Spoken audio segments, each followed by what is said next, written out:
নিতে পারেন। উনি আরেকটি প্রশ্ন করেছেন, আসরের নামাজের সময় অন্য কোনো কাজা নামাজ পড়া যায় কি? হ্যাঁ, যাবে। যদি আসরের ফরজ নামাজের আগে, কথা বলুন, আসরের ফরজ নামাজের আগে, মনে করেন জোহরের নামাজ আপনার বাদ হয়ে গেছে, পড়তে পারেন নাই, গাড়িতে ছিলেন, ঘুমেছিলেন, বা যে কোনো কারণে আপনার থেকে জোহরের নামাজ কাজা হয়েছে, তো ওটা আসরের নামাজের আগে আপনাকে জোহরেরটা শেষ করতে হবে। কথা কি ক্লিয়ার? আসরের নামাজের আগে। কিন্তু যদি আপনি মসজিদে গিয়েছেন, আপনি যদি জোহরের নামাজ পড়তে যান, তাহলে আপনি জামাত ছুটে যাবে। এমন যদি হয়, তাহলে আসরের নামাজ পড়ে ফেলবেন আগে, আর জোহরের নামাজ বলেন, ফজরের নামাজ বলেন, যে এটা আপনার কাজা আছে, এটা আপনি মাগরিবের নামাজের পরে পড়ে দেবেন।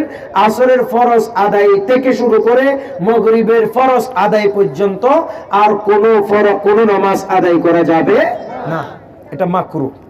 আল্লাহ পাক আমাদের বুঝার তৌফিক দান করুন। আরেকটু জোরে বলুন আমিন। একটু জোরে পড়ুন সালাতুন ইয়া